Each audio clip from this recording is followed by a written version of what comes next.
আসসালামু আলাইকুম দর্শক, শাহনাজ বিডি ফুড ব্লগের আজকের পর্বে থাকছে সরিষা ইলিশ। সরিষা ইলিশ তো অনেকভাবে রান্না করেছেন। আজ আমি আমার মায়ের রেসিপিতে আপনাদেরকে সরিষা ইলিশটা রান্না করে দেখাবো। অল্প তেল মশলা সাধারণ একটি রান্না, কিন্তু খেতে হয় অসাধারণ, আর রান্নার পরে একটু তিতা লাগে না। তাহলে চলুন রেসিপিটি দেখে নিই। সরিষা ইলিশ রান্না করতে কি কি লাগছে সেটা বলে দিচ্ছি। এখানে আমি 6 টুকরো ইলিশ মাছ নিয়েছি। মাছের টুকরোগুলোকে আমি হাফ চা চামচ লবণ, হলুদ এবং মরিচ দিয়ে 10 মিনিটের জন্য ম্যারিনেট করে রেখেছি। এখানে আমি মাঝারি সাইজের 4টা পেঁয়াজ কুচিয়ে নিয়েছি আর 5টা মরিচ নিয়েছি। ঝাল দেখে মরিচের মুখটা আমি চিড়ে দিয়েছি। এখানে আরো নিয়েছি 1 টেবিল চামচ পরিমাণ পেঁয়াজ বাটা, 1.5 টেবিল চামচ পরিমাণ নিয়েছি সরিষা বাটা। এখানে আমি হলুদ সরিষাটা নিয়েছি। হলুদ সরিষাটা কিন্তু তিতা হয় না, লাল সরিষাটা দিয়ে রান্না করলে অনেক সময় দেখা যায় তিতা লাগে, তাই হলুদ সরিষাটা দিয়ে চেষ্টা করবেন ইলিশ মাছটা রান্না করার জন্য। এখানে আমি টক দই নিয়েছি 1 টেবিল চামচ পরিমাণ, লবণ নিয়েছি হাফ চা চামচ, হলুদ নিয়েছি হাফ চা চামচ আর শুকনো মরিচের গুঁড়া নিয়েছি 1 চা চামচ।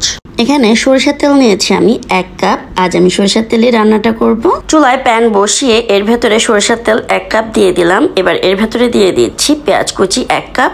এবার পেঁয়াজটাকে নরম হওয়া পর্যন্ত ভেজে নিব। পেঁয়াজের মধ্যে কাঁচামরিচগুলো দিয়ে ভেজে নিচ্ছি, এতে করে কাঁচামরিচের ফ্লেভারটা তেলের ভেতরে ছড়িয়ে পড়বে। পেঁয়াজটা নরম হয়ে আসছে আর কালারটাও কিন্তু চেঞ্জ হয়ে গেছে। এই পর্যায়ের ভেতরে দিয়ে দিব পেঁয়াজ বাটা দিয়ে 1 মিনিট পর্যন্ত তেলের ভেতরে ভালোভাবে নেড়েচেড়ে ভেজে নিব। এতে করে আর তরকারির ভেতর থেকে কাঁচা পেঁয়াজের গন্ধ আসবে না। পেঁয়াজ বাটাটাকে ভালোভাবে ভেজে নিয়েছি। এবার এর ভেতরে দিয়ে দিচ্ছি হলুদ, মরিচ আর লবণটা। এবার এই মশলাটাকে তেলের মধ্যে ভালোভাবে মিশিয়ে নিচ্ছি। এবার মশলাগুলো যাতে পুড়ে না যায় এজন্য এর ভেতরে দিয়ে দিচ্ছি সামান্য একটু পানি দিয়ে আবার একটু নেড়ে চেড়ে মশলাগুলোকে মিশিয়ে নিয়েছি। এবার এর ভেতরে দিয়ে দিলাম সরিষা বাটা। এবার বাটি ধুয়ে আরেকটু পানি দিয়ে দিলাম। এবার সরিষাটাকে ভালোভাবে মশলার সাথে মিশিয়ে নিচ্ছি। সরিষাটাকে মশলার সাথে ভালোভাবে মিশিয়ে নিয়েছি। এবার এর ভেতরে দিয়ে দিচ্ছি 1 টেবিল চামচ পরিমাণ টক দইটাকেও মশলার সাথে ভালোভাবে মিশিয়ে নিচ্ছি। এবার চুলার আঁচটাকে মিডিয়াম টু লো এর মাঝামাঝি রেখে 1 থেকে 1.5 মিনিট ভালোভাবে মশলাগুলোকে কষিয়ে নিব। মশলা কষানো হয়ে গেছে, দেখতেই পাচ্ছেন মশলার উপরে কিন্তু তেল উঠে আসছে। এই পর্যায়ে এর ভেতরে মাছগুলো দিয়ে দিব।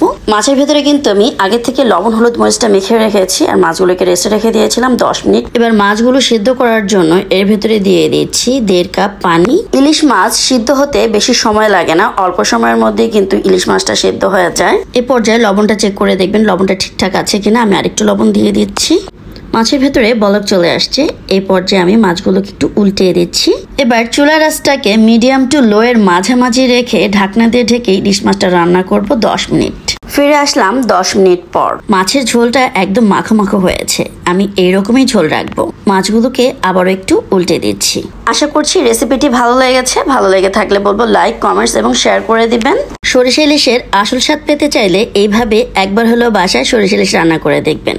আশা করছি নিরাশ হবেন না। আজ এ পর্যন্তই। আবারও চলে আসবো নতুন কোনো রেসিপি নিয়ে। সে পর্যন্ত সবাই ভালো থাকবেন, সুস্থ থাকবেন, আমার জন্য দোয়া করবেন। সবাইকে ভিডিওটি দেখার জন্য অসংখ্য ধন্যবাদ জানিয়ে শেষ করছি। আল্লাহ হাফেজ।